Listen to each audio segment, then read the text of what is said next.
This next game on my list is one that I really wanted to like because of the nostalgia, but I just couldn't.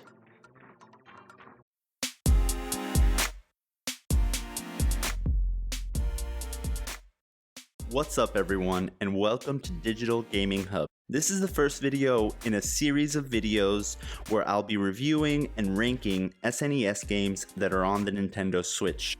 The only real criteria that I'm going to use will be whether or not I would take the time to play each of these games given the options that are currently available and not based on when they were originally released back in the 90s. Now before we begin, make sure you hit that like button, and if you haven't yet, please subscribe because that is the easiest way to support this channel so I can continue to make more of these videos for all of you. Alright, so the first SNES game that I'll be talking about is Poppin' TwinBee. Poppin' TwinBee is an arcade asteroid style game where you shoot up as enemies come down and try and kill you. Now, when I first jumped into this game, I thought that my mission was to save this pineapple town from evil aliens, but eventually I noticed that the pineapples were actually also shooting at me. So, am I actually the bad guy invading the poor people of Pineapple Town? The art style is really bright and fun, and as you get further in the level, new characters start showing up, which adds to the desire to want to keep progressing further and further to see which odd character will show up next. Poppin' TwinBee gets pretty addicting, and I could see how this game in an arcade could just suck quarters from players that are trying to beat their high score over and over again. Overall, I like this game. I thought it was a bit tough, but by the end of my time playing it, the controls felt natural, and dodging bullets at the perfect time and then taking out some enemies was so satisfying. I could really feel that I just wanted to keep trying to beat my high score. I haven't tried 2-player yet, but I could definitely see this getting pretty fun in co-op with a friend, and I would definitely recommend giving this one a shot. And if you do, let me know in the comments below if you end up beating my incredible high score of 13,400. Now, I think we're going to place Poppin' TwinBee firmly in the middle tiers. I almost want to place it in the B tier, but I foresee myself needing room for other games in those tiers. So for now, we'll place this one in C, but this could be one of those rare cases where a game will move up in my tier ranking the further we go along. This next game on my list is one that I really wanted to like just because of the nostalgia, but I just couldn't. I mean, it's really great to see where Mario Kart began and all, but to be honest, that's pretty much where my enjoyment ended with this one. Like I mentioned earlier, I want this series to analyze these games in the context of what is currently available. Like, would someone choose to play these games when there are other games available? And the answer for this one is no. No, they would not, or at least they should not, because Mario Kart 8 exists.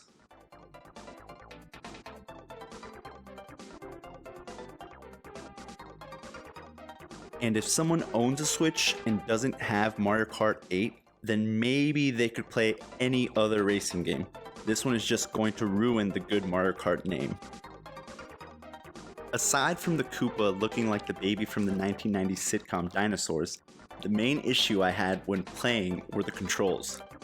Trying to drive in this Mario Kart feels like the roads are ice and your steering wheel is disconnected. It makes it really hard to feel like the game is challenging in a fair way. As compared to when I lose in Mario Kart 8, it's my fault for not knowing where all the shortcuts are, unlike Justin who gets first 99% of the time. Where was I? The nostalgia. The nostalgia factor is really great, but overall I would just skip this one and play something else. So when it comes to ranking this one, I almost want to go as low as an F, but I don't think I can rank it any higher than a D. A D for do not play. Okay, so now that that's over, we can get to the best game in my rankings so far, and that is Donkey Kong Country. I was really excited to boot up and play this one. There's so much nostalgia, And when that music hits you, you just can't help but bop your head to it. Right off the bat, I immediately remembered what it was like to play Donkey Kong Country. Those feelings of playing it for the first time, even the awe and amazement of the world that had been created was still there. This was the first time as a kid playing video games that I truly felt a sense of exploration in a game. Jumping into trees or finding hidden barrels, all of it started by finding the first letter of Kong. If you found the K and the O in a level, and then the next letter you found was a G, you knew that you were going to go back to try and find that N to make sure that you completed the word Kong. So you would climb on trees, run up against walls, all to try and find the word Kong, and then you'd end up finding a secret pathway, which would then end up being another minigame. And then there were the animals that you could use as quote-unquote Yoshis, and it was so much fun as a kid, and maybe that's why, but the underwater levels in Donkey Kong Country to me never really felt that restrictive. The platforming was so creative with all the collectibles, different bonus stages and hidden rooms. And have I mentioned the music? Because the music is really good.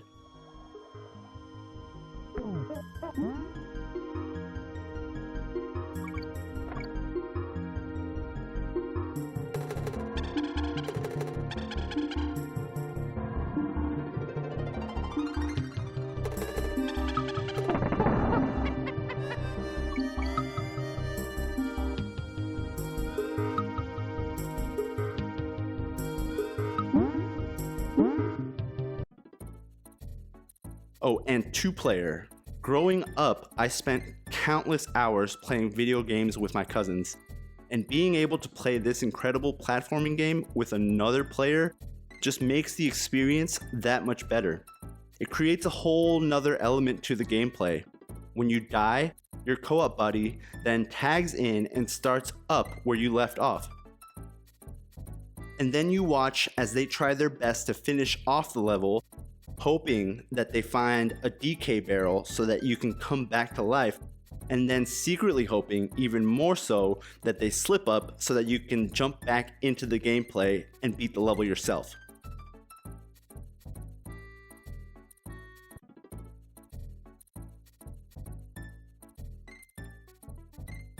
What else can I say about this game? To put it in perspective, I initially jumped into Donkey Kong Country just to grab this footage, but I ended up playing it for hours, and I will probably go back after this review and see how quickly I can beat it.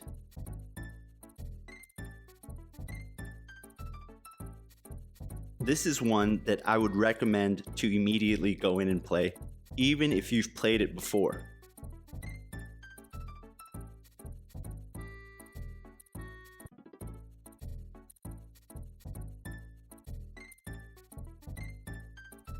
Now, in terms of rankings, this one is all the way at the top. I was thinking of maybe putting it in A tier and leaving some room for other games that might be reviewed in S tier, but for now, we'll keep this one in S tier and see if we need to maybe move it down to A tier as we move along and review other games.